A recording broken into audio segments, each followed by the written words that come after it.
Hello everyone. The film is set in a hospital where two girls are born to different mothers, but the two girls are switched because the little boy John was in a hurry to see his sister. And a nurse changes the names of the two girls without paying attention, and several years later we see the first child, whose name is Enchi. Enchi lives in a family made up of a father, a mother, and their daughter John, and everyone thinks that Enchi has been their real daughter for the past 13 years. And elsewhere, inside a small house, we see a mother and daughter named Anita, whose name was changed to Enchi at the hospital. And Anita seems to be living a semi-difficult situation with her mother due to poverty. We return to the little girl Enchi, who was on her way home from school with her brother Jun, who is racing with her on his bicycle. Suddenly, a car collides with Enchi's bike, and she loses consciousness. And at the hospital, father and mother discover that Enchi's blood type is different from Yuri's after a blood test, and the DNA confirms to the parents that Enchi is not their daughter.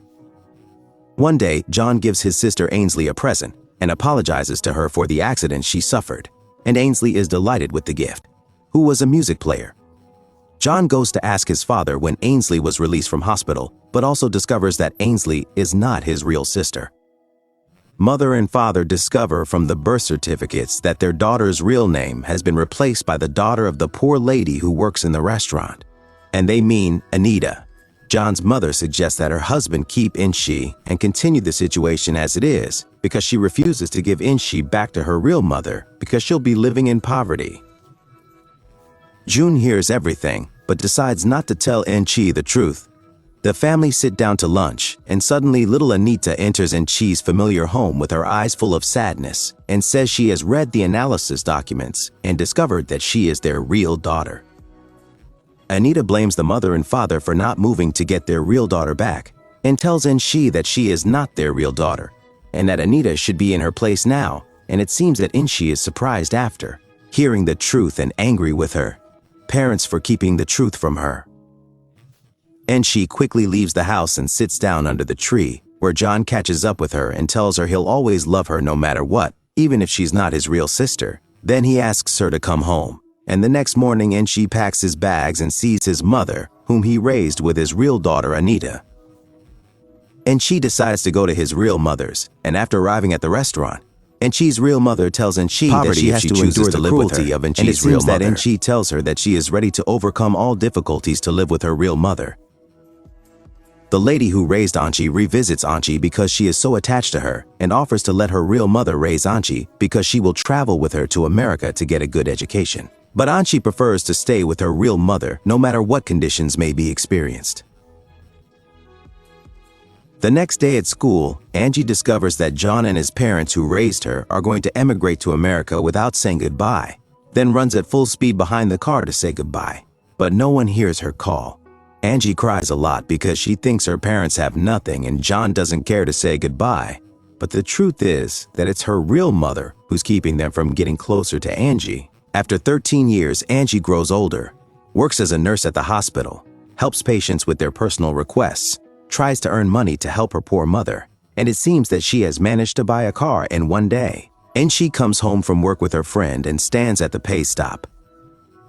Angie goes to hand over the bills to the lady in charge, but finds a rich and famous young man named Tony looking at her and obviously admiring Angie's audacity as she has taken her turn and interrupted his speech, and before driving away, Tony takes a photo of Angie's license plate to find out more about her. Angie meets a couple who want to buy a house, and it seems she's the realtor who shows the couple agreeing to buy the house. And it's clear that Angie is happy because she'll make a lot of money from the deal, and because she also wants to buy a new house for her mother.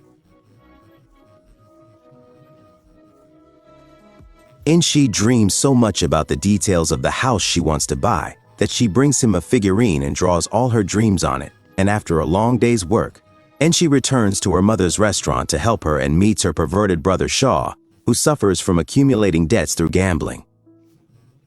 Shaw asks his mother to give him money to pay off his debts, but his mother refuses to help him, and people who want their money back try to threaten him. Angie intervenes and offers her brother Shaw his bank card to solve his debt problems. Henshie's mother tells her daughter that she didn't have to help her brother, and Henshie starts crying and says it would be better for her to travel with her old family who immigrated to America, and meanwhile, John arrives in the village and starts looking for Henshie, and finds her friend who met her at university. At night, Henshi goes to a party with his friend and meets Tony, whom he saw at the pay station and seems to like very much, but Henshi doesn't care about him. Tony starts playing the piano, and Henshi remembers her childhood with her brother John playing the piano with her. Henshi approaches Tony and calls him by John's name, but she realizes she's wrong, then quickly runs outside, and Tony tries to catch her and asks why she hasn't told him.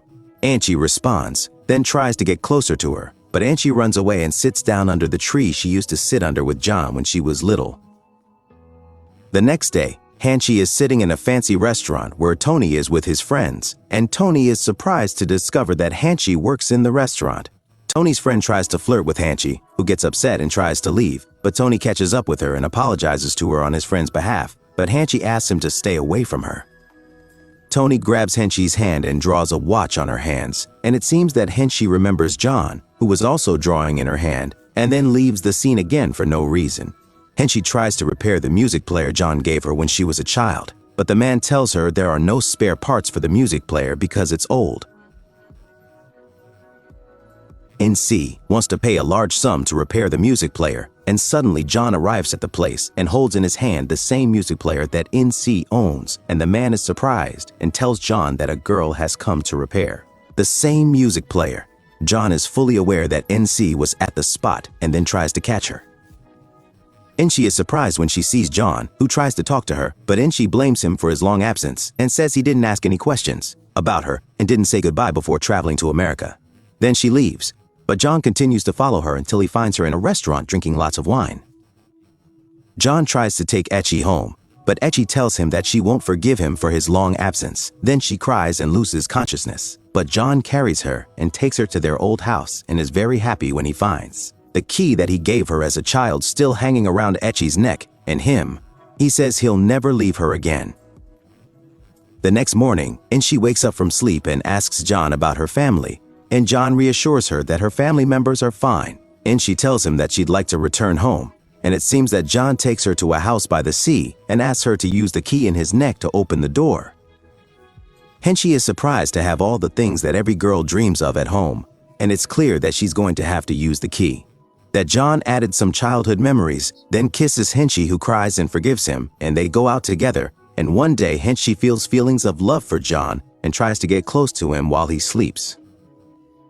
John notices Henshi getting closer to him, but Henshi quickly heads for the tree and John confesses his love for her.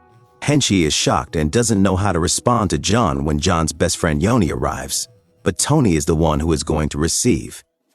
Yoni wants to marry John, who goes to Tony's, who welcomes him and tells Anchi about John and Yoni's relationship and says that they are close friends, and it seems that Anchi feels some jealousy. John's real sister, Anita, who appeared at the beginning of the film, returns again. Anita is surprised to see Enshi, whom they greet.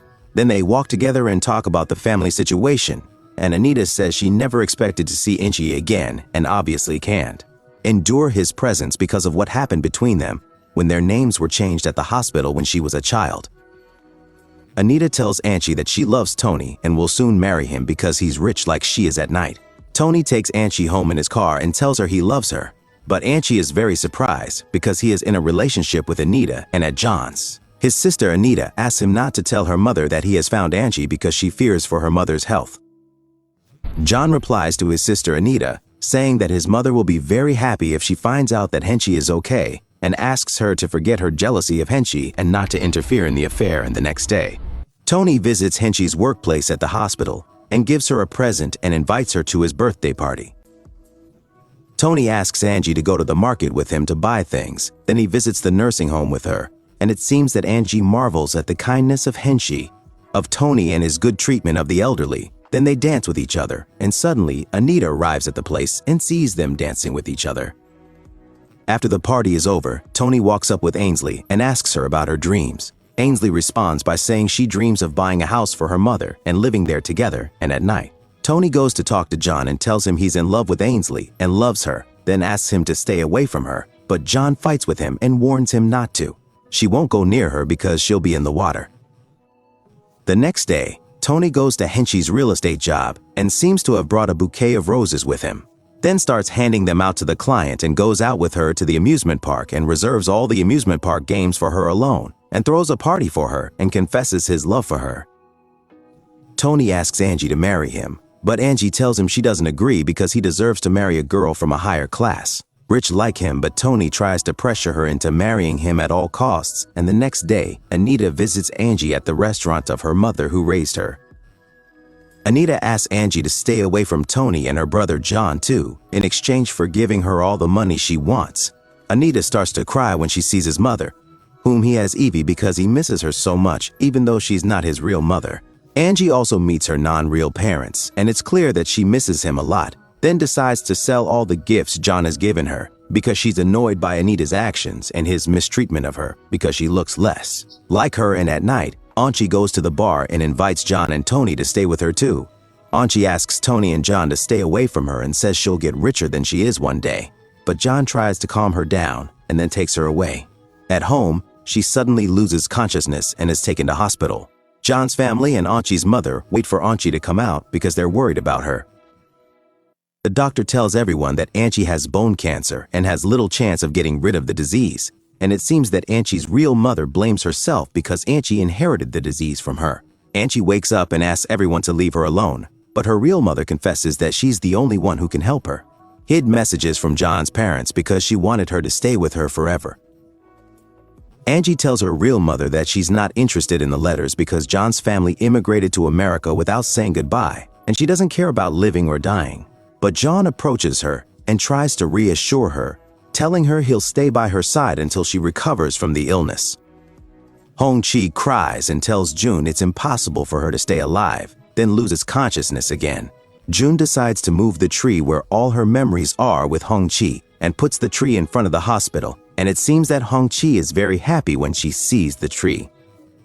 Yoni decides to withdraw from her relationship with John when she sees John and Angie's name written on the tree trunk, as she realizes that their love is stronger than anything else and also wishes to meet a man who looks like John.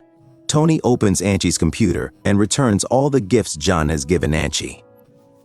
Angie wakes up from the coma and asks John to take her home, but John offers her a contract to sell a house and tells her that Tony bought her the house she dreamed of living in with her mother, then gives her the music player and tells her that he fixed it and Angie can hear her favorite songs while receiving the treatment. Angie is very happy and hugs John and thanks him, and Anita apologizes to her for his bad treatment with her and says that Angie is the luckiest girl because she has two mothers who help her. Angie goes to the house Tony bought her and finds all the presents John bought her earlier.